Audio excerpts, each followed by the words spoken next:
442 አክብሮታዊ ሰላምታችን ይድረሳችሁ የተከበራችሁ የፋፋቴ ቲዩብ ቤተሰቦች እነሆ የዕለቱን ሰበር ዜናዎች ወደ እናንተ ማድረስ ጀመር። በቅድሚያም አበይት ነጥቦች። ህወሓት በአራት አቅጣጫ ጦሩን አስጠጋ። ታደሰ ወረደ ስልጣን እንዲለቁ የሃይማኖት አባቶችና የአገር ሽማግሌዎች ተልኮባቸዋል። ከፋኖና ከሻቢያ ጋር እንተባበራለን ሲሉ ገልጸዋል። ቲፒኤልኤፍ ወታደራዊ ኮማንድ ወጣቶች ከክልሉ እንዳይወጡ ጥብቅ ትዕዛዝ አስተላልፏል። የጥበቃ ክልላዮች ተጥለዋል። የትግራይ ህዝብ ተጨንቋል። ባገኘው አጋጣሚ አካባቢውን እየለቀቀ ይገኛል። ገላና ጋሮምሳና የወሰን ጌታሁን የኦሮሞን ህዝብ አዋርደዋል። ህዝቡ እነዚህ አርቲስቶች አይወክሉንም ብለዋል። ኦሮሞን አዋርደዋል ተብሏል። በ20 ሚሊዮን የኦሮሞን ህዝብ መሸጣቸው ተገልጿል። የሸዋ ኦሮሞ ኦርቶዶክሳውያን መግለጫ አወጡ። ከእንግዲህ በኦሮሞ ስም እየነገዳችሁ አትቀጥሉም፣ ነቅተንባችኋል ብለዋል። በዚህ ዓመት ሁሉም የኢትዮጵያ ማህበረሰብ በመከራ እሳት እየተጠበሰ ቢሆንም የኢትዮጵያ ኦርቶዶክስ ተዋሕዶ ቤተክርስቲያን ግን ተመርጣ እና ተለይታ በጠላትነት ተፈርጃ ልጆቿ በጅምላ እየተገደሉ እየተሰደዱ ይገኛሉ ብለዋል። በኦሮሚያ ክልል በአማራ ላይ የሚፈጸመውን የዘር ጭፍጨፋ ዓለም ያውቀዋል። በብሔሩና በኦርቶዶክሳዊነቱ በመገደሉና በመሰደዱ ላይ ትኩረት ተሰርቶ የሚሰጥ ጠላት ተሰማርቶባቸዋል ብለዋል። አድማጮቻችን፣ ተመልካቾቻችን አዳዲስ መረጃዎች በፍጥነት እንዲደርሳችሁ ቻናሉን ሰብስክራይብ አድርጉ። ለሌሎች እንዲደርስ ላይክ፣ ሼር በማድረግ ይተባበሩ። ህወሓት ወያኔ በአራት አቅጣጫው ጦሩን አስጠጋ። ጦርነቱ አይቀሬ ነው ተብሏል። በዋግምራ በኩል፣ በጠለምት በኩል፣ በወልቃይት አቅጣጫ፣ በአፋር በኩል ሜካናይዝድ ኃይሉን አስጠግቷል። ከፋኖና ከሻቢያ ጋር እንደሚተባበር ገልጸዋል። ቲፒኤልኤፍ ወታደራዊ ኮማንድ ወጣቶች ከትግራይ እንዳይወጡ አግዷል። የጥበቃ ኬላዎች ተጠናክረዋል። ህዝቡ ተጨንቋል። የመንግስት አገልግሎቶች ሊቋረጡ ይችላሉ ተብሏል። ከ5 ዓመት በፊት ወደ ነበረበት ችግር ልንመለስ እንችላለን በማለት ማህበራዊ አለመረጋጋት ውስጥ ተገብቷል። የህወሓት ማዕከላዊ ኮሚቴ ባደረገው ስብሰባ በ2013 ዓ.ም የነበረውን የትግራይ ክልላዊ መንግስት እና ምክር ቤት እንደገና ማቋቋምን አስታውቋል።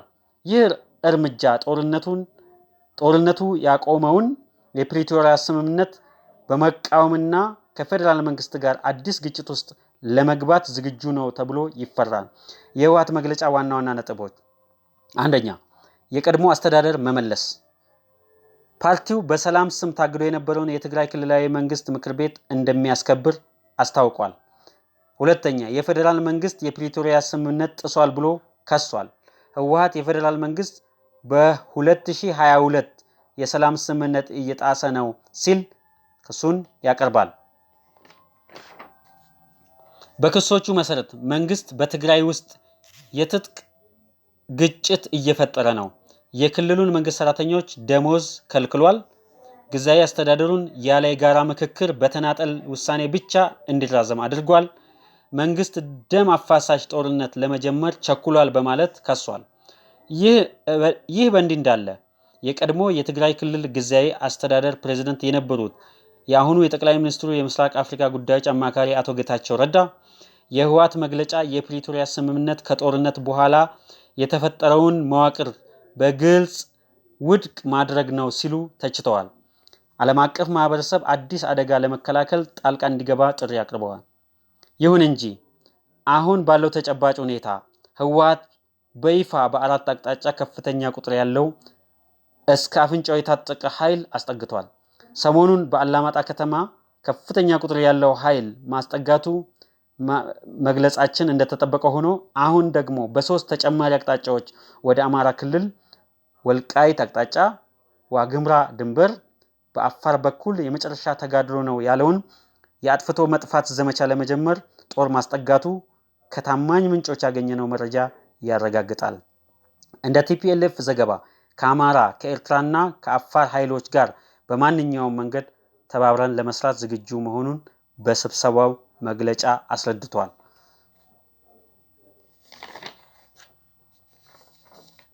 ዘፋኞቹ የኦሮሞን ህዝብ አዋርደዋል ተባለ። ህዝቡ እነዚህ አርቲስቶች አይወክሉንም ብሏል። የታዋቂው አቀንቃኝ ቴዎድሮስ ካሳሁን የለቀቀውን አዲስ አልበም ተከትሎ የመልስ ምት ነው የተባለውን ዘፈን በአንድ ሌሊት በጥድፊያ አዘጋጅተው ያደረሱን የኦሮሞ ዘፋኞች ገላና ጋሮምሳና የወሰን ጌታሁን ገልሜ ሴና የሚል ለቴዲ ዳስጣል ዜማ የተዘጋጀ የቶሎ ቶሎ መልስ አንድ ብሔርን ሆን ተብሎ ለማንቋሸሽና ለማሸማቀቅ የተዘጋጀ መሆኑን ብዙ ወገኖች እየገለጹ ይገኛሉ። በተለይ አብዛኛው የኦሮሞ ሕዝብ በዘፋኞቹ ድርጊት በጣም ያዘነ መሆኑን እየገለጸ ነው። እኛ ኦሮሞዎች ከሌሎች ሕዝብ ጋር ሆን ብሎ ለማጋጨት ታስቦ የተዘፈነ ነው ብለዋል። እነዚህ አርቲስቶች የኦሮሞ ሕዝብ እየተገደለ ከአካባቢው እየተፈናቀለ የኦሮሞ እናት እየሞተች የኦሮሞ አርሶ አደር እየተገደለ እናቶች ማቅ ለብሰው እየተንገላቱ ባለበት ወቅት የራሳቸውን ብሔር ስቃይ ሳይቆጫቸው ህዝባቸው ላይ በገፍ እየደረሰ ያለው በደል ሳያንገበግባቸው ለቴዲ ዘፈን ተራ መልስ ለመስጠት መራወጣቸው እጅግ አሳዛኝ ነው ብለዋል። ለቴዲ አፍሮ በመለሱት ምላሽ የአማራን ህዝብ የሚያዋርድ ተራ ስድብ በመስደብ የኦሮሞ ህዝብ ከሌላው ከአማራ ወንድሙ ጋር ለማጋጨትና ለልጅ ልጅ የሚተርፍ ቁስል ለመተው ጥረት አድርገዋል ብለዋል። ገላና ጋሮምሳና የወሰን ጌታሁን የሚባሉት አርቲስቶች ከመንግስት ርካሽ ተወዳጅነትን ለማትረፍ ሲሉ በመንግስት ትዕዛዝ ተልእኮ ተቀብለው ለቴዲ መልስ እንሰጣለን በሚል ስሌት ሆን ብለው የአማራን ህዝብ አጸያፊ ስድብ በኦሮምኛ ቋንቋ ተሳድበዋል ብለዋል። ለህዝቡ ክብር ሲባል የኦሮምኛ ትርጉሙን ያልተጠቀምን መሆኑን እንገልጻለን። እነዚህ የኦሮምኛ ዘፋኞች ድርጊቱ የፈጸሙት እያንዳንዳቸው ለሰሩት ስራ 10 ሚሊዮን ብር በድምሩ 20 ሚሊዮን ብር ከአንድ የኦሮሞ ባለሀብት ተከፍሏቸው እንደሆነ ተገልጿል። እኚህ ባለሀብት አሁን ከኦሮሞ ባለስልጣን ጋር ከፍተኛ ግንኙነት ያላቸው አቶ ያደታ ጁነዲ ወይም ሙራድ የሚባሉ ናቸው። የሸዋ ኦሮሞ ኦርቶዶክሳውያን መግለጫ ሰጡ። ከእንግዲህ በኦሮሞ ስም እየነገዳችሁ አትቀጥሉም፣ ነቅተንባቸዋል ብለዋል። ሁሉም ኢትዮጵያ ማህበረሰብ በመከራ እሳት እየተጠበሰ ቢሆንም የኢትዮጵያ ኦርቶዶክስ ተዋሕዶ ቤተክርስቲያን ግን ተመርጣና ተለይታ በጠላትነት ተፈርጃ ልጆቿ በጅምላ በመግደል እና በመሰደድ ላይ መሆናቸው ገልጸዋል። በኦሮሚያ ክልል በአማራ ብሔር ላይ የሚፈጸመውን የዘር ጭፍጨፋ ዓለም ያውቀዋል። በብሔሩና በኦርቶዶክሳዊነቱ በመግደል እና በመሰደድ ላይ ናቸው ብለዋል በመግለጫቸው። ከልጆቿ ደግሞ በግንባር ቀደምትነት እንዲጠፉ የተፈረደበት የአማራና የሸዋ ኦሮሞ ኦርቶዶክሳዊ ማህበረሰብ ነው። በሸዋ ኦሮሞ ኦርቶዶክሳውያን ላይ እየተፈጸመ ያለውን ጭፍጨፋ ግን ብዙዎቻችን ያላወቅነውና ያልተረዳነው ነገር ነው። ይህ ማህበረሰብ ከቀደምት አባቶቹ የተቀበለውን ኦርቶዶክሳዊነትና ኢትዮጵያዊነቱን እንደ አይኑ ብሌን የሚጠብቅ ነው። ከሌሎች ኢትዮጵያውያን ወንድሞቹ ጋር በመሆን ሀገር ሊወር ሃይማኖት ሊያስቀይር የመጣውን ጠላት ተከላክሏል። አርበኝነትን ከኦርቶዶክሳዊነት ጋር ያዋሃደው እነ ጄኔራል ታደሰ ብሩ፣ እነ ሌተናል ጄኔራል ጃገማ ኬሎ፣ እነ ራስ ጎበና ዳጬ እና ሌሎችም ከአካባቢው የወጡ አይነኬ ጀግኖችን ለሀገር የሰጠ ማህበረሰብ ነው። ይሁን እንጂ ይህ ውለታው ተረስቶ ኦሮምኛ ተናጋሪ ነፍጠኛ፣ ጎበና የሚል ስም ተለጥፎበት በተገኘበት ቦታ ሁሉ እየተገደለ እና እየተሰደደ ይገኛል። ይህ ማህበረሰብ ኦርቶዶክስ በመሆኑ ብቻ በገዛ ቀዬው በሸዋ፣ በጅማ፣ በአርሲ፣ በባሌ፣ በሐረርጌ፣ በመላው ኦሮሚያ እየተገደለና እየተሰደደ ቢሆንም በአርሲ ምድር ላይ ግን እየተፈጸመበት ያለው እና የተፈጸመው ከሁሉ ይለያል። አንደኛ፣ በአርሲ ምድር መስቀል በአንገት ላይ አስሮ ቀና ብሎ መሄድ እንደ ወንጀል ተቆጥሮብናል። ሁለተኛ፣ ነጠላ ለብሶ ቤተክርስቲያን መሄድ በጩቤ ያስወጋል፣ በሰይፍ ያሳርዳል። ሶስተኛ፣ ማህተም አንገት ላይ አስረን ትምህርት ቤት መሄድ አንችልም። አራተኛ፣ ኢኮኖሚ ማፍራት አንችልም። አምስተኛ፣ የኛ የሆነ ሀብት ንብረት ተቀምጦ ለሌሎች እምነት ጽንፈኞች ይሰጣል። ስድስተኛ፣ ተቀጥረን የመንግስት መስሪያ ቤት ውስጥ የመስራት እድል አይኖረንም።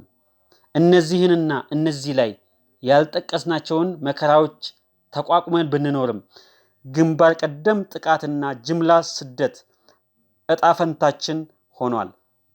በአርሲ ምድር እየተፈጸመ ያለው ጅምላ ጭፍጨፋ ሃይማኖታዊ ጭፍጨፋ ነው። እየታረድን እየተገደልንና እየተሰደድን ያለነው በኦርቶዶክሳዊነታችን ነው። ነጥሎና ከፍሎ ለመምታት እንዲያመቻቸው ጭፍጨፋው መጀመሪያ አካባቢ በአማራ ኦርቶዶክሳውያን ላይ ያነጣጠረ ቢሆንም ብዙም ሳይቆይ ግን ወደ ሸዋ ኦሮሞ ኦርቶዶክስም ዞሮ ይኸው ዋጋ እያስከፈለን ነው። አርሲ እየተፈጸመ ባለው ጭፍጨፋ 55% የአማራ ኦርቶዶክስ ሲሆን 45% የሸዋ ኦሮሞ ኦርቶዶክስ ነው። ገዳዮቻችንና አጋዦቻቸው ይህን እውነታ እንዲወጣባቸው አይፈልጉም። ለዚህ ነው ተገደልን ብለን ስንጮህ ጽንፈኞች የምትለዋን ካርድ የሚመዙት። እኛ በበኩላችን በሸዋ የምንገኝ የሸዋ ኦሮሞ ኦርቶዶክሳውያን ወጣቶች እየተፈጸመብን ያለውን የዘር ማጥፋት እየተቃወምን ባለ 8 ነጥብ የአቋም መግለጫ አውጥተናል። አንደኛ፣ ጭፍጨፋው እየተፈጸመ ያለው ኦርቶዶክሳውያንን ሙሉ በሙሉ ከአርሲ ምድር ለማጽዳት ስለሆነ ይህን ድርጊት በጽኑ እንቃወማለን። ሁለተኛ፣ በኦርቶዶክሳውያን ላይ ጭፍጨፋውን እየፈጸመ ያሉት እስልምና የማይወክሉ አዲስ በቀል የአክራሪ እስልምና ታጣቂዎች መሆኑን አውቀን እንታገላቸዋለን። ሶስተኛ፣ ታጣቂዎች በውስጥ ከቀበሌ ጀምሮ እስከ ፌዴራል ድረስ ባለው የመንግስት መዋቅር የሚደገፍ ሲሆን በውጭ ደግሞ በሶማሊያና በፓኪስታን በሚገኙ ዓለም አቀፍ አሸባሪዎች አልሻባብ እና አይኤስ ነው። በመንግስት መዋቅር እንደሚደገፉ ማሳያዎች አሉን። በጸጥታ መዋቅር ውስጥ ያሉትን ሁሉ ራሳቸውን ለመጠበቅ የራሳቸውን የታጠቁ ኦርቶዶክሳውያንን ትጥቅ እንዲፈቱ ተደርጎ ጭፍጨፋው ተጀመረ።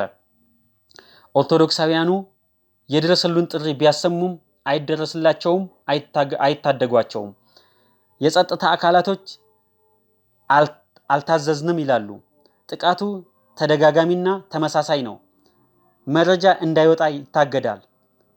የተጨፈጨፉ ኦርቶዶክሳውያን ቀብር ይከለከላል። ቀብር የሄደ ሰው ተሳዶ ይታሰራል።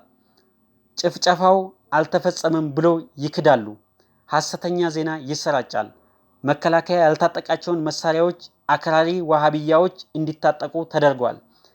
የመጓጓዣ ድጋፍ ይደረግላቸዋል። አራተኛ፣ አሁንም ድርጊቱ ሳይቆም ተባብሶ እንደቀጠለ ነው። በየቀኑ ሰው ሳይታረድና ሳይገደል አይውልም። አምስተኛ፣ 60% የገጠር ኦርቶዶክሳዊ ወደ ከተማ ተሰዷል። ቤተክርስቲያን ተዘግታለች። ይህን ድርጊት በጽኑ እናወግዛለን። ስድስተኛ፣ እስካሁን ከሆነብንና እየሆነብን ካለው ይልቅ ነገ ይሆንብን ዘንድ ያለው የከፋ ነውና ኦርቶዶክሳውያን የሚደርስልን አካል እንደሌለ ተረድተን አውቀን ራሳችንንም ሆነ ቤተክርስቲያናችንን ለመጠበቅ እንዘጋጃለን። ሰባተኛ፣ ገዳዮቻችን ሆይ ከእንግዲህ በኦሮሞ ስም እየነገዳችሁ እኛን እያጠፋችሁ እያሳደዳችሁ መኖር አትችሉም። ነቅተንባችኋልና ጭንብላችሁን አውልቃችሁ እንደ አልቃይዳ፣ እንደ አልሻባብ፣ እንደ አይኤስ በስማችሁ ተጠሩ እንላለን። ስምንተኛ፣ በዚህ ጭንቅ ጊዜም ከሸዋ ከዘር ፖለቲካ መላቀቅ ያልቻሉ አጥፊዎቻችንን የሚያገለግሉ አሉና ከነዚህ ሰዎች እንጠንቀቅ። ኦርቶዶክሳዊ ህብረታችንን እናጠናክር።